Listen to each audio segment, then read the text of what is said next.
Thank you very much. Good morning. Really great to be with you, and just great to see people come out for a talk so early in the morning. I'm not sure this would happen in Washington on such a subject. I want to talk this morning about, as Chris said, about how to recover the genuine case for the free economy, the fuller case for capitalism. I think that when we think about what might be the argument for our economic system or the justification for free markets, we very naturally jump to its fruits, to the enormous wealth that capitalism makes possible. And that makes sense, of course. That wealth is hugely important. It makes the American dream possible. It makes the American experiment possible, allows for opportunity, for upward mobility. But we tend to think of that as what capitalism does, and then to think about the place of our moral ideas as something that might be necessary as a kind of constraint or limit that comes from somewhere else and that has to be kind of imposed on our economic thinking. And what I want to suggest is that there are various ways in which, in fact, our economic system itself contains and speaks to a moral system, relates to and arises out of a moral system. And there are different ways we might think about that, some of which are very much connected and deeply rooted in what we might think of as natural law in the natural law tradition, and some not. And it's especially when we think about the case for capitalism in its own terms, as articulated by its own champions, its early champions, that we might be inclined to think that the economy is one thing on the side and morality is another thing on another side. And what I want to talk about today is the moral case that has always been inherent in the argument for the free economy, the moral case that you would find even in the thinking of Adam Smith himself, who we think of as a kind of father of capitalism, and who stands as a kind of model for a lot of libertarian thinking today, but in a way that leaves aside an enormous amount of his actual work and what he actually offered. And so, if you'll allow it, I want to think about Adam Smith with you a little bit today and think about where the argument for capitalism comes from and what it amounts to, what his goal really was, what his project really was, and what it might mean for us, what it has to do with our situation. Adam Smith was a Scottish thinker and teacher in the late 18th century. He lived from 1723 to 1790. The most important work that he did was in the 1760s and 70s. So he was a contemporary of America's founders and was also a great influence on some of them, especially on Alexander Hamilton. And we know him best, of course, as one of the best and earliest champions of free markets, of capitalism. But that would not have been how Smith would have described himself, first and foremost. The father of modern economics was a moral philosopher. He held a chair in moral philosophy in the University of Glasgow in Scotland. He was a student of human nature, a student of social institutions. And his theories about economics, political economy as he would have called it, were just one element of his larger project for the direction of human passions and appetites, his great concern. Smith started where I think a lot of us begin, with a middling view of human nature, neither quite utopian nor cynical. He thought that even though human beings are fundamentally self-interested and very often look out for their own good first and foremost, they can be guided toward sympathy, toward benevolence, towards the general moral good. Our sentiments, Smith said, begin with a powerful self-regard, a sense of ourselves and our importance.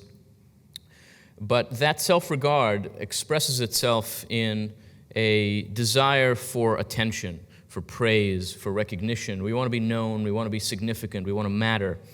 And the fact that that's what we want opens us up to a kind of moral education. That we want to matter means that we want to know what matters to our society, that we want to think about how we could be valuable and valued. And that means that we're open to moral education, that we're open to our society telling us what's important and how we might become important. And that means that we approach other people by thinking, maybe often first and foremost, about how they think about us, which you might think of as a form of selfishness, but Smith thinks of as an openness to education. You think, how is the person observing me, a kind of impartial spectator on this situation? What would that person think of me? What would that person conclude about what I'm doing? And in that question, in that imaginary impartial spectator, is the beginning of social order for Smith, of self-restraint, the first impulse to common social norms.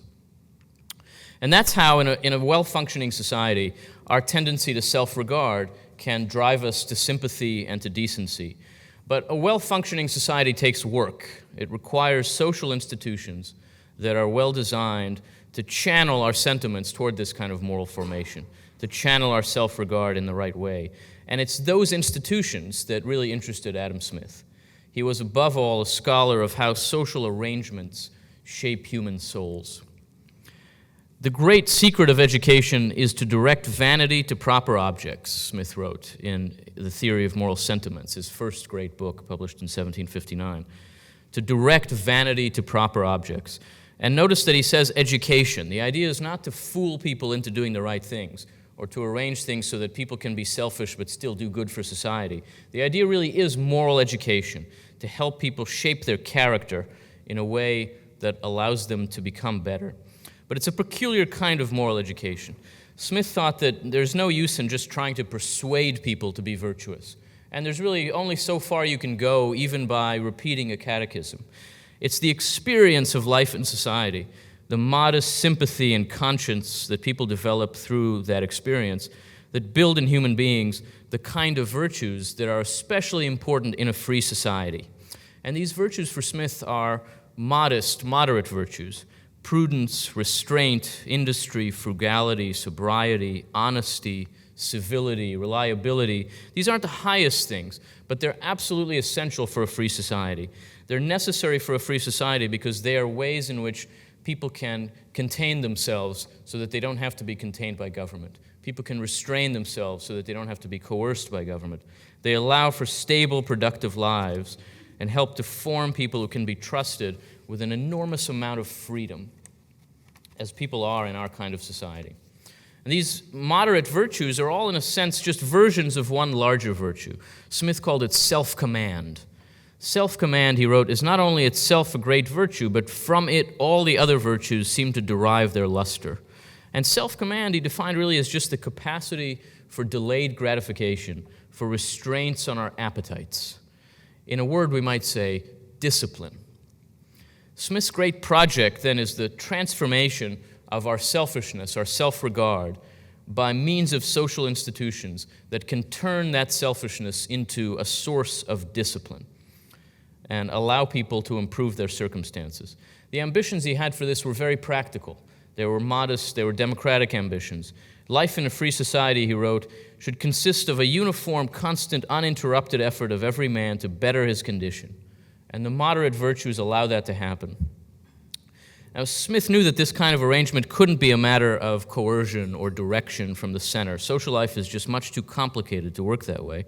So rather than coercion, that kind of arrangement would have to be accomplished through a kind of enticement, using institutional forms that establish rules of the game that draw self-interested people toward becoming better, toward becoming more moral.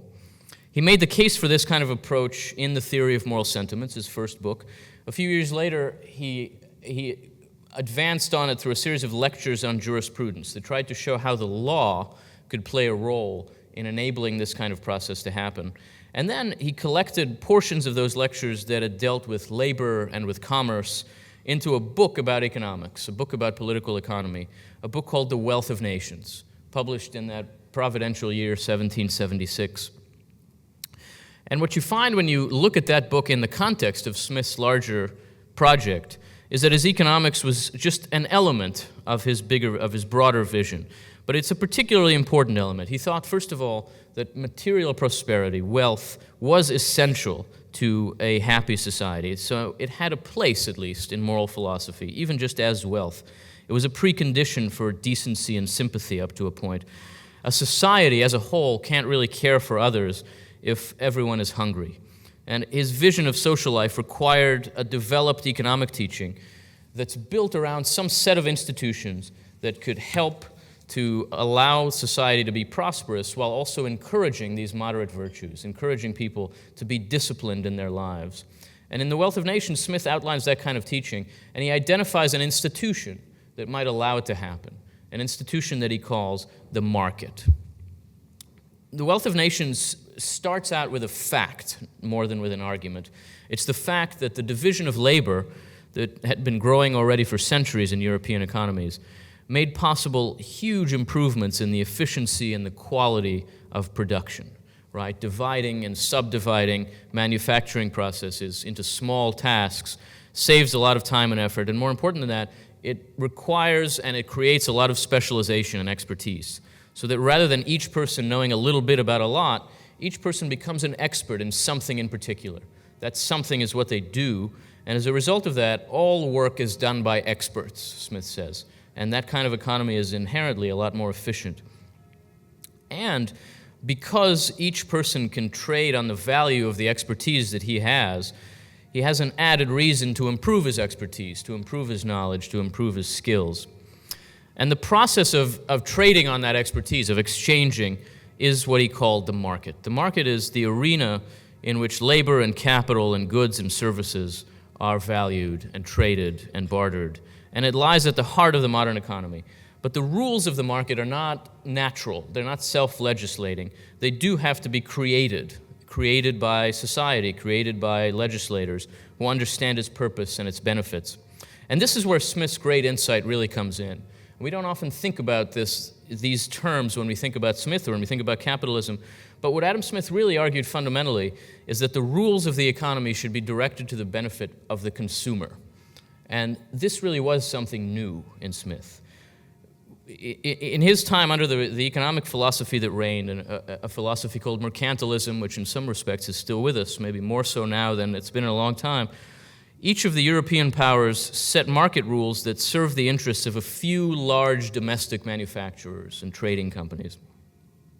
The idea was basically to put economic policy in the service of the national interest by empowering large manufacturers and large employers in their competition with foreign competitors. Rather than that, Smith argued that legislators should govern the market in the interests of the common consumer. Ultimately, consumption is the purpose of production, and the interest of the producer ought to be attended to, Smith says, only so far as it may be necessary for promoting the interest of the consumer. By turning the logic of mercantilism on its head, by establishing a market designed for the good of the consumer, Smith thought that governments could both unleash immense productivity in the economy, immense wealth, and help create economic institutions that would encourage discipline and moderation and order and ultimately a moral good. Serving the good of the consumer would mean imposing uniform rules of competition on everyone, on all buyers and sellers, that would lower prices, would spur economic growth. They'd allow participants in the market to set prices on their own through negotiation. One effect of that would be, again, to make the economy more efficient, to increase the wealth of the society. But another would be to create a level playing field where people who begin from different places could compete on an equal plane. And ultimately, that would both serve the interest of the consumer and of society as a whole, and serve, as I'll suggest, a certain kind of moral concern. Now, that doesn't mean that this would be in every individual person's self-interest. A lot of merchants would certainly like to be liberated from competition. A lot of large manufacturers and traders often use their political power to be liberated from competition, to get special favors in the law, to get politicians to move the system in their direction. But a system of uniformly applied rules, a system that doesn't allow for that doesn't prefer the big over the small business, would better serve most people, and so Smith thought would better advance the wealth of the nation as a whole. But Smith had a very unusual definition of the wealth of the nation as a whole. The wealth of a state, he says, consists in the cheapness of provision and all other necessaries and conveniences of life. In other words, a nation is wealthy when consumer items are inexpensive, at least relative to the wealth of the common person. A nation is wealthy when a decent life is within the reach of most people. This is a very democratic, really a kind of populist notion of the purpose of the market. And the broader the reach of this kind of market, the more efficient it'll be, so that Smith wanted it to encompass everyone, to create what he described as ultimately a commercial society, where everyone, whatever they're doing, is also engaged in trading on their expertise in the market system. And he insisted that that kind of commercial society would also be a good society. Wealth is necessary for a good society in a simple sense because it reduces the misery of the poor, it allows everyone to be more sympathetic and generous.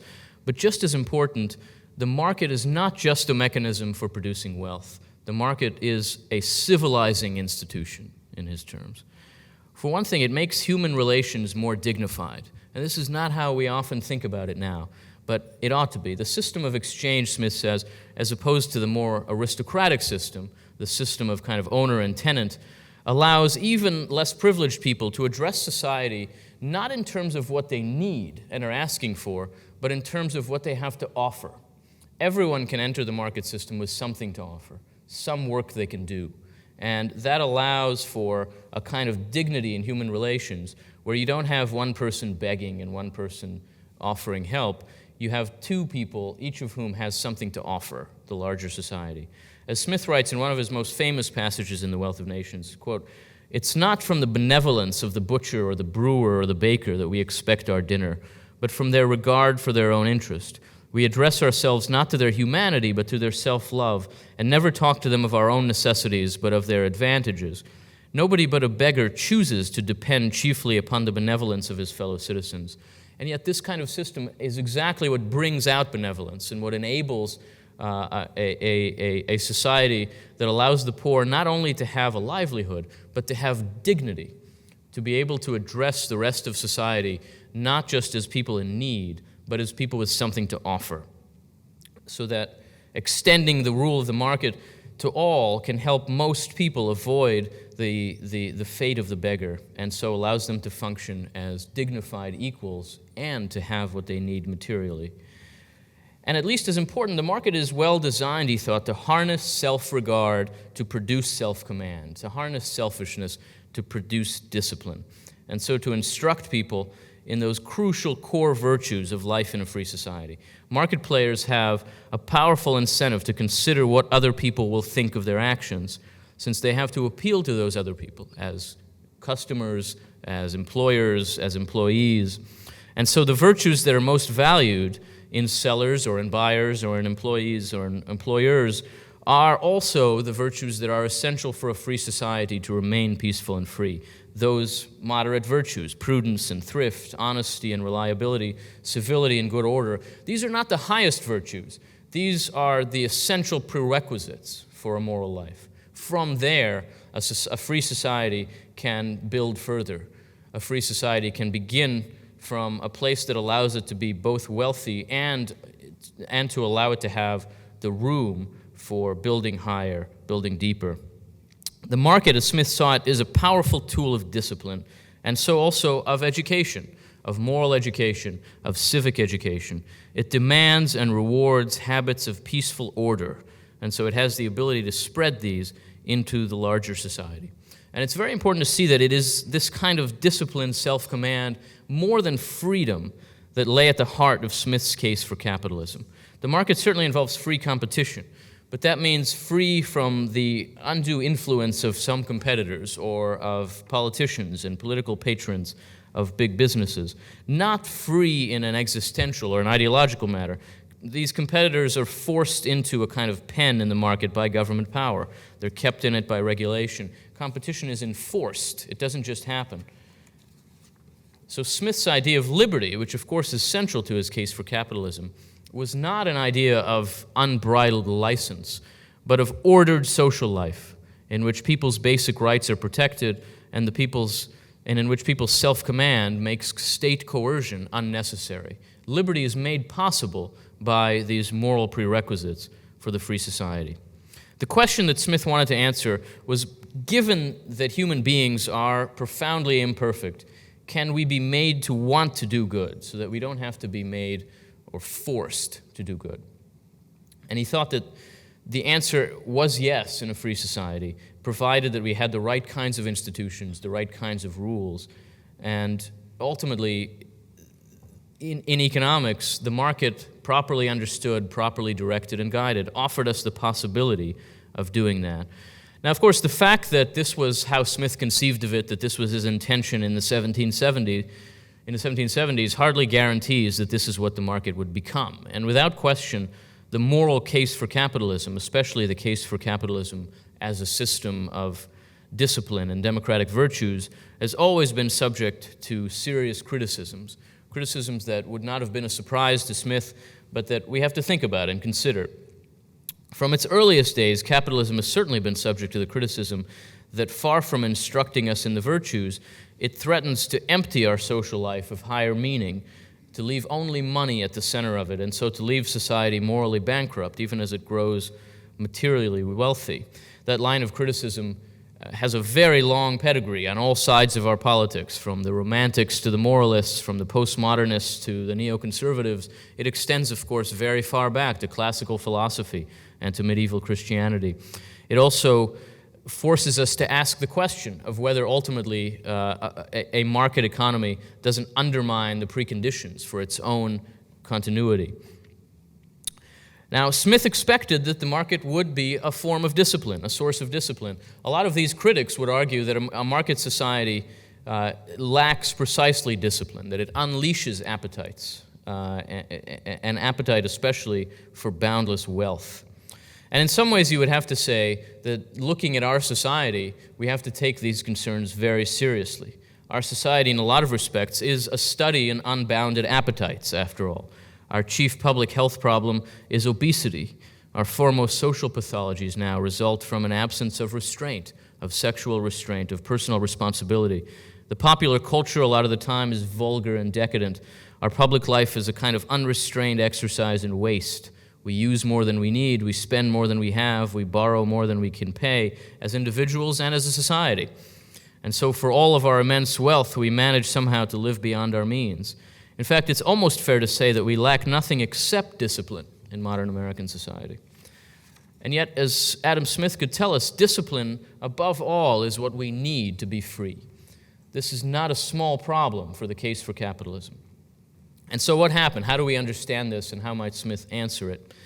In part, it surely is the case that Smith understated, maybe underestimated, the challenges of sustaining moral norms in the midst of economic dynamism. His expectations rested on an assumption of what to us seems like exceptional social and moral consensus, but what to him was the reality of British life in the late 18th century. And the loss of that kind of moral consensus in America, brought about surely in part by our capitalist economy itself, is a defining fact of life in 21st century America. The challenge of sustaining our way of life in light of that loss is a defining problem for us and for our politics. Also, you'd have to say that an economics of growth and ethic of restraint make actually for a pretty awkward match, that the disciplining signals of the market alone are not enough to bridge that gap. The ethic of the consumer in capitalism and the ethic of the producer are in some ways worlds apart. And so at the very least, it seems like Smith might have been mistaken to assume that capitalism would produce on its own the moral authority necessary to balance these two ethics, the prosperity engine of capitalism that depends on consumer desires exceeding needs, and at the same time, the need for discipline and order. And so our case for capitalism has to be also a case for other institutions that are actually the sources of that moral order, for institutions like the family, like religion and tradition. Democratic capitalism at its best combines the strengths of these other institutions with the power of the market, which is never an easy mix, but is still a mix that America has often managed. But we also have to say that we have in our time very much corrupted Smith's vision of what capitalism would be in ways that undermine precisely its civilizing powers, its capacity for civic education and for moral formation, and that we make it increasingly difficult for ourselves to reap the benefits of the market system as we correct for its deficiencies. Two features in particular of Smith's political economy, its democratic or popular character and its disciplining effect, have really been under assault in contemporary America. The first by a growing collusion between government and large corporations. The second by a welfare state that expands its reach well beyond people in need. The case for capitalism is nothing if not a case against these two ruinous trends that have been with us for a long time, but have combined in some dangerous ways in our moment. Neither of these trends would have shocked Adam Smith in the least. He certainly knew that some among the wealthy and the powerful would always look for exemptions from the rigors of competition. And he really urged legislators to resist the pressure to grant these kinds of exemptions. Though he was a champion of free markets, Smith had great concern about the power of larger businesses. And big business, no less than small, he thought, had to be subject to the rules of open competition, without exception, rules that would turn people's self-interest toward more constructive paths. Otherwise, both the efficiency of the market, its ability to create wealth, and the public's confidence in the fairness and the legitimacy of it would be dangerously undercut. Capitalism, as he understood it, is a fundamentally populist enterprise, governed in the interests of the mass of consumers, and it depends absolutely on a clear separation between business and government. If that line becomes blurred, as it's been very often in our time, many of the benefits of the system, both economic and moral benefits, are badly undermined. Smith also argued that the near universality of the market is essential to its civilizing effect on individuals and on corporations. And so as more individuals, too, are shielded or excluded from the market, the organizing, disciplining power of the system would wane dramatically, leaving a vacuum that would no doubt be filled by eager legislators brimming with bad ideas. And the modern welfare state has something like this effect. Welfare arose as an understandable response to, in part, the dislocations wrought by capitalism itself, and in part, of course, to the reality of poverty that's always with us. And when it comes to the poor, who can't subsist without help, a decent society is not only right to help, but is obligated to help. But the modern welfare state we now have extends well beyond the poor. The largest portion of our entitlement system, by far, is directed to the elderly, who in contemporary America are actually the wealthiest portion of our society. And it's not means-tested. It doesn't ensure that only those who need help get it. Most of it goes at least to the middle class. Much of it goes to people who are more comfortable than that. And other middle-class entitlements abound now. The way that they are constructed, these enormous entitlements often are not paid for, and their imminent bankruptcy casts a huge shadow over the future of our country.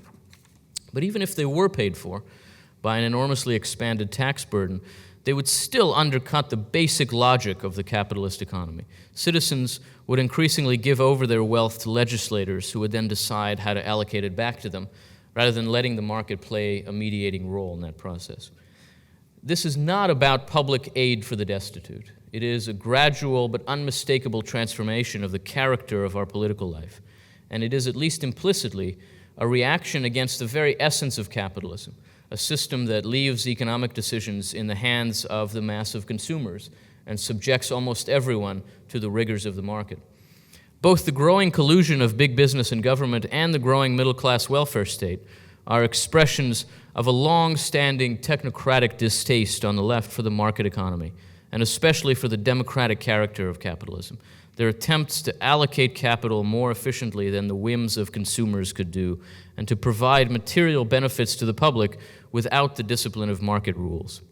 The core of Adam Smith's argument, borne out by 2 centuries of evidence, was that that kind of micromanagement and concentration of power would neither be more efficient nor more benevolent in practice.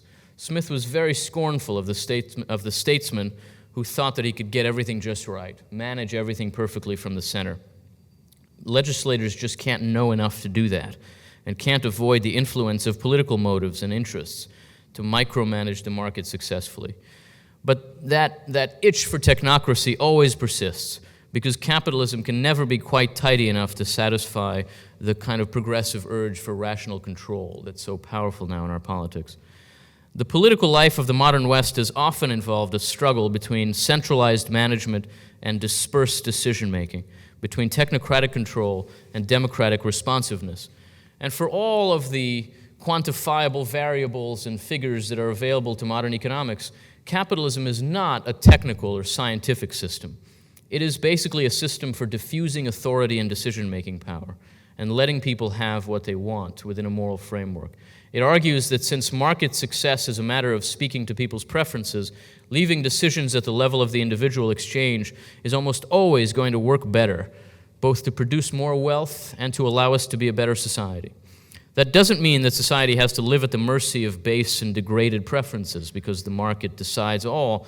It means we get beyond those by educating people's preferences and judgments, rather than by taking them over. We get beyond those by moral education, not by central control. And that's why the technocratic turn in public policy is such a problem for capitalism, and why the populist flavor of the reaction to that turn in our own time is, at least to some degree, certainly the appropriate flavor. But it's also why that reaction needs to be informed and refined and elevated by a coherent argument, a case for capitalism that understands the role it plays in our civic and moral life, that doesn't just view our economy as a machine to be used to produce wealth for society, but that understands it as part of a larger whole, which is a moral whole, which advances our idea of what our society ought to be and helps us think about how to improve ourselves as individuals and how to improve our life together. When we fail to understand that our capitalist economy is part and parcel of our free society, of democratic capitalism more broadly understood, we fail to understand what we might lose by these kinds of changes in how we think about economic life. And we fail to understand what we need as prerequisites for moral living and as ways of sustaining the kind of free society we have. It can only be sustained by being attached to a commitment to the moral life, a commitment that is rooted in much more than economics, that ultimately is rooted in the sources of our freedom and is rooted in an understanding of the human person and in an understanding of the goals of society that begins deeper and further back than what we think of as modern economics, and without which we cannot hope to have freedom. Thank you.